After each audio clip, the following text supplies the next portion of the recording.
And welcome back to Let's Play Super Mario Galaxy. Last time the princess got captured, big surprise. And we reached the Comet Observatory after collecting a Grand Star. This time we are in one of the little domes, trying to find other power stars. These are the galaxies that can be observed from this dome. The numbers represent their distances from the numbers represent their distance from the observatory. The bigger the number, the greater the distance. The more power stars you find, the farther you will be able to travel. So we can only go to this galaxy at the moment. Yes, it's undeniable. We're detecting power star energy patterns in the nearest galaxy. But I must warn you that evil energy readings are off the charts. Please be careful.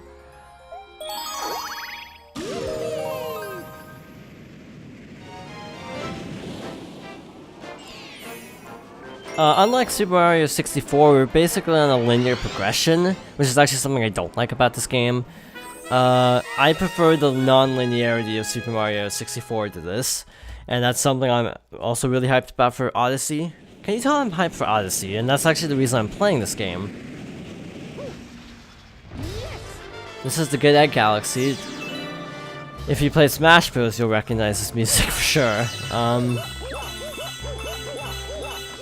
Super Smash Bros. Took a lot of music, I think, from this game. And frankly, the music's really good. And I'm going to be, like, a little bit imbalanced in terms of commentary for a little bit, because I'm going to be, like, super positive at first and then gradually become less positive. Fair warning. You're supposed to use a Sling Star, but you can actually just do that. Fun fact. Yes, I don't like playing by the rules, if you couldn't tell. If I can cheese something, as they say in the game, I will totally do it, just for cool strats. Yeah, not one of my better traits in terms of actually making Let's Plays and not, you know, dying. But yeah, if I can do something that looks cool and just sort of show off a cool trick, yeah, I'll totally do that. But yeah, that also gets me killed a lot. I'm trying to think of an example where I actually lost like 1,000,000 lives from trying to show off like the cool strat. And I'm actually drawing a blank. But I remember that did happen. I think Sonic 06 was one. I tried to do a lot of glitches. Some worked, some didn't. Which is actually funny, trying to actively glitch the game for once. Now the music is definitely the best, I'd say, of any 3D Mario, because I'm not into big band. Or swing. I mean, I like the songs from other Mario games like 3D World, 3D Land, but I don't know. I like orchestras better than swing. Just personal preference. All these games have really good soundtracks. I felt like going for an item that doesn't exist yet. Fun fact. There's an item introduced in Galaxy 2 that unlocks bonus levels. But this isn't Galaxy 2, this is Galaxy 1. But yeah, this is one of those weird games that I feel like starts really strong and then kind of winds down a little bit too soon. So, but we're only on Power Star number 2. It's way too soon to be talking about that. But yeah, if I seem more into the game early on, that's exactly why. It's not just, you know, fatigue from less playing the game. It's actually, I feel like the game starts really strong and then kind of levels off towards the middle. This is like a bandit, like in Super Mario 64, the invisible ones. Except they have star bits inside of them. By the way, you want 1,000,000 star bits or so. You need a lot of star bits. So collect as many as you can, really. So yeah, so we have the spin, which kind of replaces the punch for a melee option. It responds really well, actually.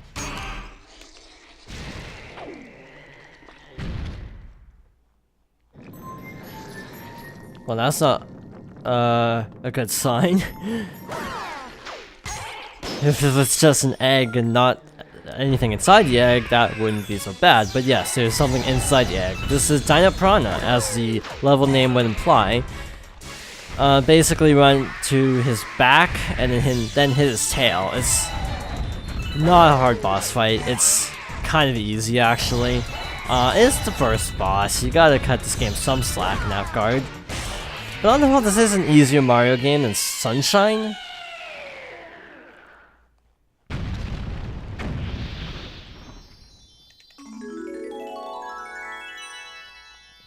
And another power star for our troubles.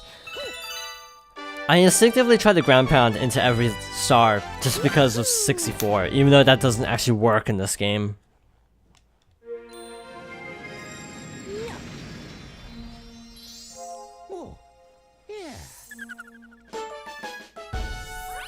And 2.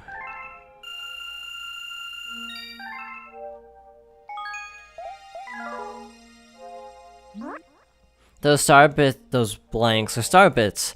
To Lumas, they are the tastiest, most delectable treats imaginable. Aim your Wii remote at the screen and point your cursor at them to pick them up. Once you have some, shoot them by aiming with the cursor and pressing B.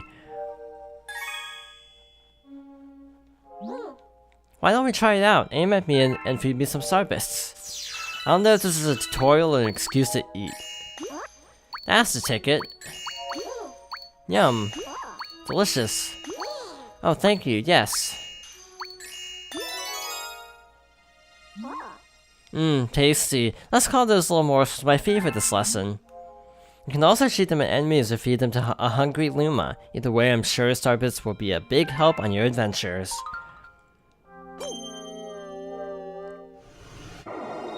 Now, this game actually employs a different sort of level structure than Sunshine even.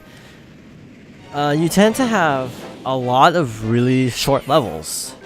Like, this one only says there are 3 stars here. Not a bad thing, it's just, to me, kind of interesting. One of the things I'm actually not so fond of in this game is actually, these particular missions. A snack of cosmic proportions, so that tutorial was actually on purpose. I'll also spin in little circles of stones in order to get a bunch of star bits for those. Got a warp pipe. I wonder where this actually goes. Oh, to the other side of the planet, of course. But these Hungry Luma missions can be kind of a pain in the butt sometimes. If by some chance you don't have enough star bits to actually feed it to access the next star. I've got a hungry friend up ahead. You don't mind sharing your snacks, do you?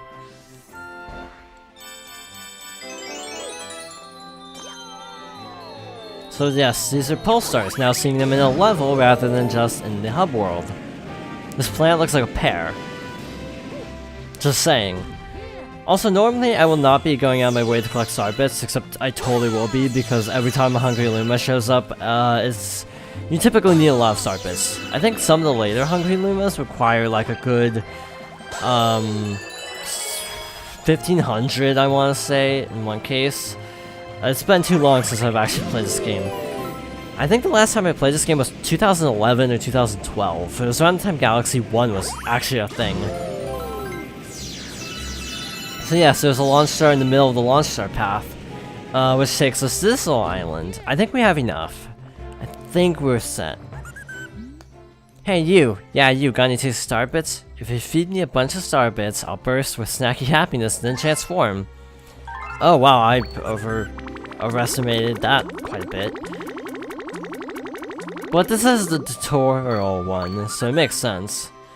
Except I'm completely out. I think if I'm not mistaken, you typically have like a level total and a, oh, I think I know what happened. I think I misread the counter. So why isn't it... Okay, yeah, I totally misread the counter. I for some reason read it as like... Maybe... Oh, shoot, that's why, because there's a glass in front of the screen, so it's distorting the image. So I thought it said like 500, not 100, not 50, which is how much I actually have. So that was my bad. Yeah, the music is actually really good in this game. It's also very different than anything else in the series. Except Galaxy 2, of course. Even Galaxy 2, I think, is a little bit more mainstream at parts. Galaxy 2, I don't like as much. Now, that's a very contentious argument among fans of which is actually better. I would say Galaxy 1 is overall the better experience, even though I do like a lot of the levels in Galaxy 2 better. So that's the caveat. Galaxy 1 has the better overall atmosphere, story, presentation, I would even say.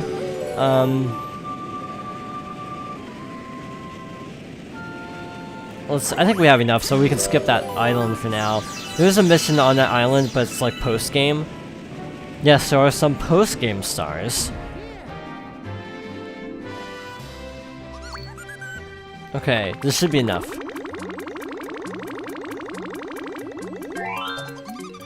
That's it, I'm stuffed. Here we go, transform.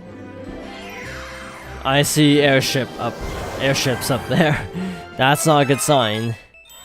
A new planet was born. So when we go to this new planet, we can hopefully find some more stuff here. Yes, progression will be gradually a lot slower than 64. Again, by this point in 64, we would have probably been on Bowser by now. Because I'm trying to remember, I think in my Let's Play I skipped a lot of, I might have skipped Jolly Roger Bay until getting the metal cap and the invisible cap, though I don't remember for sure. I just have this vague recollection that's what I did. Also, wall jumping is back. So yes, you don't need, or do you have to actually do this part? I want the coin, want the health. What else can I say? This is actually one of those rare games I actually pre-ordered, because I actually am generally pretty averse to pre-ordering games, because quite often, well, with GameStop being one of the only opportunities back in the day, they tended to be really bad about, like, things getting delayed. I'm trying to remember with this game, and I'm thinking this might have also been a case of I actually had to wait an extra day because GameStop being flaky. Sometimes the control stick kind of gets stuck in a direction because of the gravity mechanic. It gets kind of weirded out. So if I ever feel like I'm going the wrong direction and I'm kind of zoning out, yeah, I am actually just zoning out sometimes and not catching that, yeah, the gravity is freaking out and I need to actually manually adjust. So, because a lot of times I tend to, this is something weird I do actually, I don't tend to look at Mario when playing a Mario game. That sounds very backwards, doesn't it? But I tend to actually look at the level as a whole, more so than Mario himself. Now I don't know how common that is, but that's just how I personally play Mario games. But yeah, this is actually one game I actually did end up pre-ordering because it came with a commemorative coin. Which was really cool. I still have it. It's literally in a safe. Yay, gravity nonsense. I remember playing a ton of this game. I could have sworn I beat this game in a week. Now, I'm not sure, but I'm pretty sure I beat this game in a week. Just because I just kind of obsessed over it.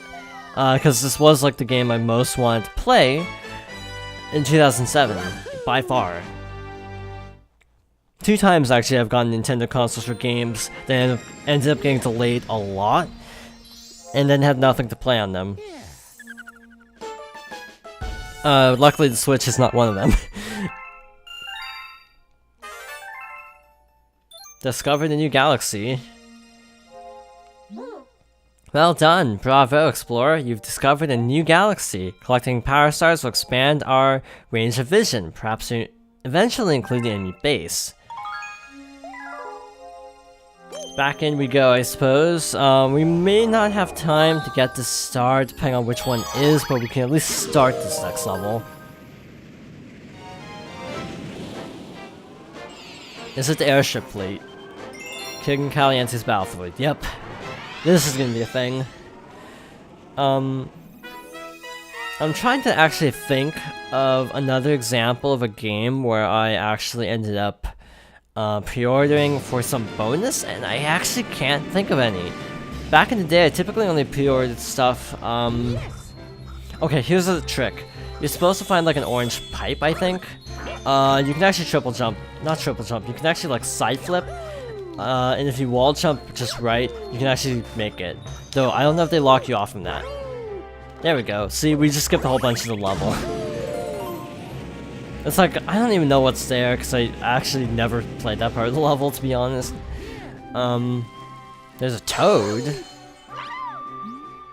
Whew, you saved me. Thanks, Mario. In return, let me tell you a secret about this place. Apparently those spiky things just hate coconuts.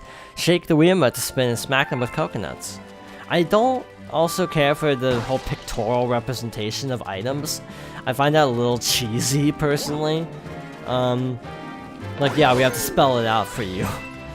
I mean, I get kids play Mario, but, yeah, I guess that does explain it. That a lot of kids do play these games, so it's understandable that they do it this way, but still, it's kind of, it feels a little bit like... This game just generally does feel kind of hand-holdy compared to Sunshine or 64. That just gave you a lot of freedom. I like how that's actually becoming a thing that's not as prevalent anymore. Because during the 7th gen, games were getting really easygoing about telling you what to do. And now games really aren't. Games make you actually find things these days, and I'm okay with that. As someone who grew up with the 6th gen and earlier, I'm totally okay with actually having to go out and find stuff. Now, there is a secret here. It's funny, I'm showing the secrets, but I'm not showing the actual required path. Now we're inside the planet, which looks odd. And we have a star. Grab it. You transfer into Rainbow Mario. You're invincible. So this replaces like your traditional power, like star, because the stars are actually collectibles. But with these, we can actually break the chomp boulders out here. And get a ton of star bits for our trouble. You don't get anything beyond that though, sadly. So now we're cooking. Oh goody, a black hole. Oh, that almost killed me. They don't kill you, but you can get trapped on them. I've had this happen. You get kind of stuck on them. These things have a name, but I don't know what they are. They're like space squids, so that's what I'll call them until I figure out. They're basically like Octolings before or Octarians before Octarians were a thing. That's basically what they are. Which actually people have compared Splatoon to Mario Galaxy, oddly enough, in level structure, just sort of little mini platforms. So here's a tutorial for you. You can spin into coconuts to send them back at whoever shot them. Let's rescue this guy. Nice work, but you gotta keep going. Okay. Yeah, okay, speedrun this boss in a minute. I think I can, actually. This boss is easy if you get good RNG with it. If I get good RNG, then I can easily clear this in a minute. These little gold things on the floor you can shoot with a star bit to actually get extra coins if you need health.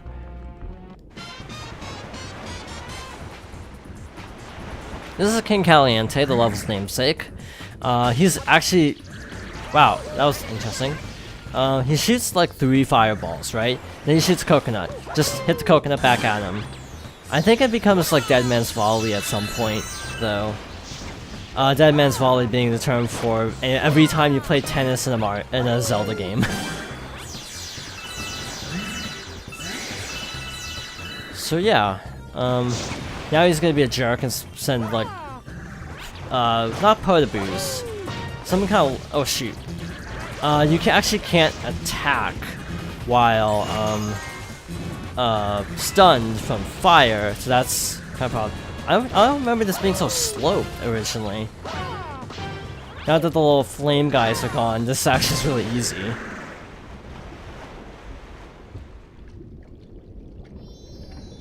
And we have another power star for efforts. So, pick it up, and actually I'm gonna pick up next time because I don't know if if there'll be another cutscene after this. So, in any case, thank you for watching, and I hope you join me next time for more Super Mario Galaxy.